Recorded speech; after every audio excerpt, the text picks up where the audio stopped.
Hi, hello, welcome back to our YouTube channel.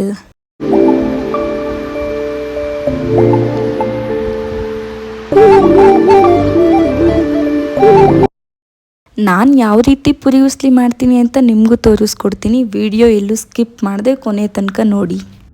Puri ಉಸ್ಲಿ ಮಾಡೋದಕ್ಕೆ ಏನೇನು ಬೇಕಾಗುತ್ತೆ ನೋಡಿ. ನಾನು 2 ಟೊಮೊಟೊ ಮತ್ತು 3 ಈರುಳ್ಳಿ, ಸ್ವಲ್ಪ ಹಸಿರು ಮೆಣಸಿನ್ಕಾಯಿ, ಸ್ವಲ್ಪ ಕರಿಬೇವಿನ ಸೊಪ್ಪನ್ನ ತೊಗೊಂಡಿದ್ದೀನಿ. ಇದು ಕಡಲೆಬೀಜ, ಉದ್ದಿನಬೇಳೆ, ಕಡಲೆಬೇಳೆ, ಆಮೇಲೆ ಸ್ವಲ್ಪ ಕೊತ್ತಂಬರಿ ಸೊಪ್ಪು, ಜೀರಿಗೆ ಮತ್ತು ಸಾಸಿವೆನ ಒಂದಕ್ಕೆ ಹಾಕಿ ಎತ್ತಿಟ್ಕೊಂಡಿದ್ದೀನಿ. ನೆಕ್ಸ್ಟು ಸ್ವಲ್ಪ ಅರಿಶಿನ ಬೇಕಾಗುತ್ತೆ. ಇಷ್ಟು ಐಟಮ್ ಇದ್ದರೆ ಸಾಕು, ಸಿಂಪಲ್ಲಾಗಿ ಬೇಗನೆ ಪುರಿ ಉಸ್ಲಿ ಮಾಡ್ಕೊಬೋದು. ತಿನ್ನೋದಕ್ಕೂ ಚೆನ್ನಾಗಿರುತ್ತೆ, ಬೇಗನೂ ಆಗುತ್ತೆ. ನಾನು ಪುರಿ 5 ಲೀಟ್ರ್ ಪ್ಯಾಕೆಟ್ ತರಿಸಿದ್ದೀನಿ. ಫುಲ್ಲು ಆಗ್ತಾಯಿಲ್ಲ, ನಮ್ಗೆ ಎಷ್ಟು ಬೇಕೋ ಅಷ್ಟನ್ನು ನಾನು ಯೂಸ್ ಮಾಡ್ಕೊತಾ ಇದ್ದೀನಿ ಅಷ್ಟೇ. ನೆಕ್ಸ್ಟ್ ನಾನು ಬಾಣಲಿನ ಇಟ್ಟು ಅದು ಸ್ವಲ್ಪ ಎಲ್ಲ ಡ್ರೈ ಆದಮೇಲೆ ನಾನು ಆಯಿಲ್ ಹಾಕ್ತೀನಿ.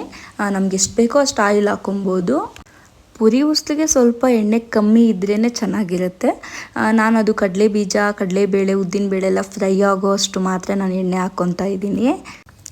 ಎಣ್ಣೆ ಕಾದ್ಮೇಲೆ, ಎಣ್ಣೆ ಚೆನ್ನಾಗಿ ಕಾಯಬೇಕು. ಕಾದ್ಮೇಲೆ ನಾನು ಅದಕ್ಕೆ ಸ್ವಲ್ಪ ಸಾಸಿವೆ, ಜೀರಿಗೆ ಏನು ಸಪ್ರೇಟ್ ಎತ್ತಿಟ್ಕೊಂಡಿದ್ದೆ ಅಲ್ವಾ, ಫಸ್ಟ್ ಅದನ್ನು ನಾನು ಹಾಕ್ತೀನಿ.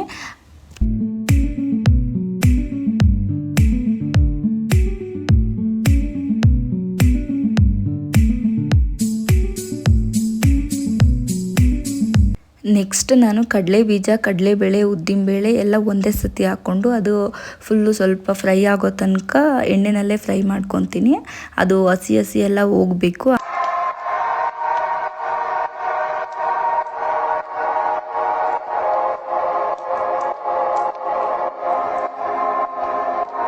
ನೆಕ್ಸ್ಟ್ ನಾನು ಹಂಗೆ ನಮ್ಮ ಜಿಮ್ಮಿಗೆ ಗಂಜಿ ಮಾಡೋಣ ಅಂತ ಹೇಳ್ಬಿಟ್ಟು ಗಂಜಿ ಮಾಡ್ತಾಯಿದ್ದೀನಿ.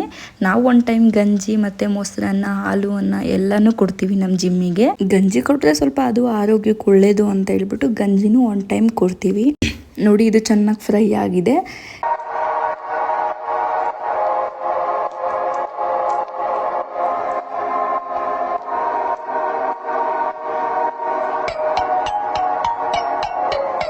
ನೆಕ್ಸ್ಟು ಸ್ವಲ್ಪ ಕರಿಬೇವಿನ ಸೊಪ್ಪನ್ನ ಹಾಕ್ತಾಯಿದ್ದೀನಿ. ನಾನು ಪ್ರತಿ ಅಡುಗೆಗೂ ಕರಿಬೇವಿನ ಸೊಪ್ಪನ್ನ ಜಾಸ್ತಿನೇ ಬಳಸ್ತೀನಿ. ನನಗೇನೋ ಕರಿಬೇವಿನ ಸೊಪ್ಪು ಅಂದರೆ ತುಂಬಾ ಇಷ್ಟ. ಹಂಗಾಗಿ ನಾನು ಎಲ್ಲ ಅಡುಗೆಗೂ ಅಷ್ಟೇ ಜಾಸ್ತಿನೇ ಕರಿಬೇವಿನ ಸೊಪ್ಪನ್ನ ಬಳಸ್ತೀನಿ. ನಾನು ಕಣ್ಣಿಗೆ ತುಂಬಾ ಒಳ್ಳೆಯದು ಕರಿಬೇವಿನ ಸೊಪ್ಪು. ನೀವು ಅಷ್ಟೇ ಕರಿಬೇವಿನ ಸೊಪ್ಪನ್ನ ಜಾಸ್ತಿನೇ ಬಳಸಿ. ನೆಕ್ಸ್ಟು ನಾನು ಹಸಿರು ಮೆಣಸಿನ್ಕಾಯಿನ ಹಾಕ್ಕೊತಾ ಇದ್ದೀನಿ. ಹಸಿರು ಮೆಣಸಿನ್ಕಾಯಿನ ಎಣ್ಣೆನಲ್ಲಿ ಚೆನ್ನಾಗಿ ಫ್ರೈ ಮಾಡಿ, ಯಾಕಂದರೆ ಅದು ಹಸಿರು ಮೆಣಸಿನ್ಕಾಯಲ್ಲಿರೋ ಫ್ಲೇವರ್ ಎಲ್ಲ ಎಣ್ಣೆಗೆ ಬಿಟ್ಕೊಂಡ್ರೆ ಅದು ತುಂಬ ಚೆನ್ನಾಗಿರುತ್ತೆ ಟೇಸ್ಟು. ನೆಕ್ಸ್ಟು ನಾನು ಈರುಳ್ಳಿನ ಹಾಕ್ಕೊತಾ ಇದ್ದೀನಿ. ಈರುಳ್ಳಿನೂ ಅಷ್ಟೇ, ನಾವು ಯಾವ ರೀತಿ ಈರುಳ್ಳಿ ಕಟ್ ಮಾಡ್ಕೊತೀವೋ ಆ ರೀತಿ ಅಡುಗೆ ಟೇಸ್ಟ್ ಇರುತ್ತೆ ಅಂತ ನಾನು ಎಲ್ಲೋ ಕೇಳಿದ್ದೆ. ಒಂದೊಂದು ಟಿಫನ್ಗೆ, ಒಂದೊಂದು ಅಡುಗೆಗೆ ಒಂದೊಂದು ಥರ ಈರುಳ್ಳಿ ಸ್ಟೈಲಲ್ಲಿ ಕಟ್ ಮಾಡ್ತಾರೆ.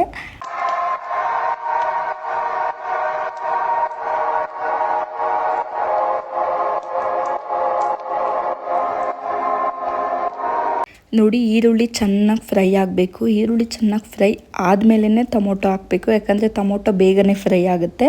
ಹಂಗಾಗಿ ಟೊಮೊಟೊನ ನಾನು ಲಾಸ್ಟಿಗೆ ಹಾಕ್ತಾಯಿದ್ದೀನಿ. ಈರುಳ್ಳಿ ಟೊಮೊಟೊ ಎಲ್ಲ ಮಿಕ್ಸ್ ಮಾಡಿ ಎರಡು ಬೇಯಲಿ ಬೇಗ ಅನ್ನೋದಕ್ಕೋಸ್ಕರ ಸ್ವಲ್ಪ ಉಪ್ಪನ್ನ ಹಾಕ್ಕೊತೀನಿ. ಉಪ್ಪು ಹಾಕಿದ್ರೆ ಏನಾಗುತ್ತೆ ಅಂದರೆ, ಉಪ್ಪು ಹಾಕಿದಾಗ ಎರಡೂ ಸ್ವಲ್ಪ ಬೇಗ ಬೇಯುತ್ತೆ. ಹಾಗಾಗಿ ನಾನು ಉಪ್ಪನ್ನ ಹಾಕ್ಕೊತಾ ಇದ್ದೀನಿ.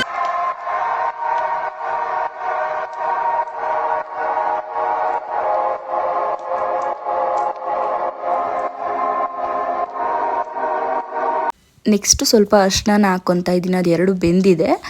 ಈಗ ಸ್ವಲ್ಪ ಅರಿಶಿನ ಹಾಕ್ಕೊಂಡು ಫುಲ್ ಕ್ಲೀನಾಗಿ ಮಿಕ್ಸ್ ಮಾಡ್ಕೊಬೇಕು. ಅರಿಶಿನ ಹಾಕಿದ್ಮೇಲೆ ಒಂದು 2 ರಿಂದ 3 ನಿಮಿಷ ಚೆನ್ನಾಗಿ ಫ್ರೈ ಮಾಡಬೇಕು. ಅರಿಶಿನದ ಹಸಿ ವಾಸನೆ ಎಲ್ಲ ಹೋದ್ಮೇಲೆ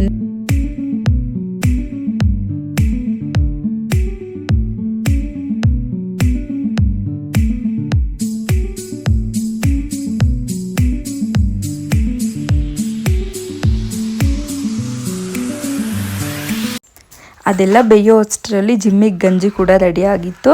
ಪುರಿನ ನಮ್ಗೆ ಎಷ್ಟು ಬೇಕೋ ಅಷ್ಟನ್ನು ತೊಳೆದ್ಬಿಟ್ಟು ಕ್ಲೀನಾಗಿ ನೆನೆಸಿ ಎತ್ತಿಟ್ಟಿದ್ದೆ. ನನ್ನ ಮಗನಿಗೂ ಊಟದ ಟೈಮ್ ಆಗಿತ್ತು, ಹಂಗಾಗಿ ಅವನಿಗೂ ಸರಿ ಮಾಡ್ಕೊಳ್ಳೋಣ ಅಂತ ಎಲ್ಲ ಸರಿ ಹಿಟ್ಟನ್ನ ಕಾಯಿಸಿ ಎತ್ತಿಡ್ತಾ ಇದ್ದೆ. ನೈಟೇ ಹಾಲು ತಂದಿದ್ರು, ಹಂಗಾಗಿ ಅದನ್ನ ಕಾಯಿಸಿ ಎತ್ತಿಡೋಣ ಅಂತ ಕಾಯಿಸ್ತಾ ಇದ್ದೆ. ನೈಟ್ ಹಾಲು ತಂದಿದ್ದು ಬೆಳಗ್ಗೆ ಒಡೆದೋಗ್ಬಿಡುತ್ತೆ ಇದೆಲ್ಲ. ನಾವು ಹಾಲನ್ನ ಒಡಿದಿರ ಹೆಂಗೆ ಮಾಡಬೇಕು ಏನು ಮಾಡಬೇಕು ಅಂದರೆ ಹಾಲು ಕಾಯಿಸ್ಬೇಕಾದ್ರೇ 1 ಸ್ಪೂನ್ ಅಥವಾ 2 ಸ್ಪೂನ್ ಸಕ್ಕರೆನ ಹಾಕಿ ನಾವು ಹಾಲು ಕಾಯಿಸಿಟ್ರೆ ಬೆಳಗ್ಗೆ ಆದರೂ ಏನೂ ಹಾಲು ಒಡೆದೋಗಲ್ಲ. ನೀವು ಕೂಡ ಈ ಟಿಪ್ನ ಫಾಲೋ ಮಾಡಿ.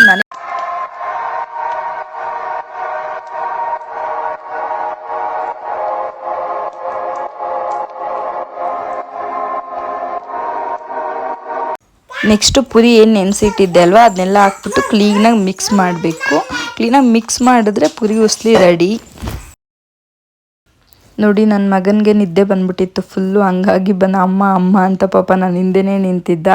ಹಂಗಾಗಿ ನಮ್ಮ ಮನೆಯವರು ಬಂದು ಸ್ವಲ್ಪ ಎತ್ಕೊಂಡು ಸಮಾಧಾನ ಮಾಡ್ತಾಯಿದ್ರು. ಅಷ್ಟರಲ್ಲಿ ಪುರಿ ಉಸ್ಲಿನೂ ಆಯಿತು, ಇನ್ನೇನು ಅವನಿಗೆ ಸರಿ ಮಾಡೋದೊಂದು ಬಾಕಿ ಇತ್ತು. ಈ ಪುರಿ ಉಸ್ಲಿ ಲಾಸ್ಟಿಗೆ ಮಿಕ್ಸ್ ಮಾಡಬೇಕಾದ್ರೆ ಸ್ವಲ್ಪ ಕೊತ್ತಂಬರಿ ಸೊಪ್ಪನ್ನ ಹಾಕ್ಕೊಂಡು ಮಿಕ್ಸ್ ಮಾಡ್ಕೊಳ್ಳಿ. ತೆಂಗಿನಕಾಯಿ ತುರಿ ಹಾಕಿದ್ರೂ ಕೂಡ ತುಂಬ ಚೆನ್ನಾಗಿರುತ್ತೆ. ನಾನು ತೆಂಗಿನಕಾಯಿ ತುರಿ ಇರಲಿಲ್ಲ, ಹಂಗಾಗಿ ಬರೀ ಕೊತ್ತಂಬರಿ ಸೊಪ್ಪು ಮಾತ್ರ ಹಾಕಿ ಮಿಕ್ಸ್ ಮಾಡ್ತಾಯಿದ್ದೀನಿ. ಪುರಿ ಉಸ್ಲಿ ಆಯಿತು. ಹಂಗೆ ನಾನು ಒಂದು ಸೈಡ್ ಹಾಲನ್ನ ಬಿಸಿಗಿಟ್ಬಿಟ್ಟು ಇನ್ನೊಂದು ಸೈಡ್ ನಾನು ಸರಿ ಮಾಡ್ಕೊತಾ ಇದ್ದೆ. ಎಲ್ಲರ ಮನೆಯಲ್ಲೂ ಅಷ್ಟೇ ಅಲ್ವಾ, ಅಡುಗೆ ಮಾಡಬೇಕಾದ್ರೇ 2 ಕೆಲಸ ಮ್ಯಾನೇಜ್ ಮಾಡ್ಕೊಂಡು ಮಾಡ್ತೀವಿ. ಇವತ್ತಿನ ವಿಡಿಯೋ ಇದಾಗಿತ್ತು. ಈ ವಿಡಿಯೋ ನಿಮ್ಗೆ ಇಷ್ಟ ಆಗಿದ್ದಲ್ಲಿ ಲೈಕ್ ಮಾಡಿ, ಶೇರ್ ಮಾಡಿ, ಕಮೆಂಟ್ ಮಾಡಿ, ಹಾಗೆ ಸಬ್ಸ್ಕ್ರೈಬ್ ಮಾಡೋದನ್ನು ಮಿಸ್ ಮಾಡಬೇಡಿ. ಸಬ್ಸ್ಕ್ರೈಬ್ ಮಾಡಿದ್ಮೇಲೆ ಪಕ್ಕದಲ್ಲೇ ಕಾಣುವಂಥ ಬೆಲ್ ಐಕನ್ ಕೂಡ ಕ್ಲಿಕ್ ಮಾಡಿ. ಮತ್ತು ನೆಕ್ಸ್ಟ್ ವಿಡಿಯೋನಲ್ಲಿ ಸಿಗೋಣ. ಬಾಯ್.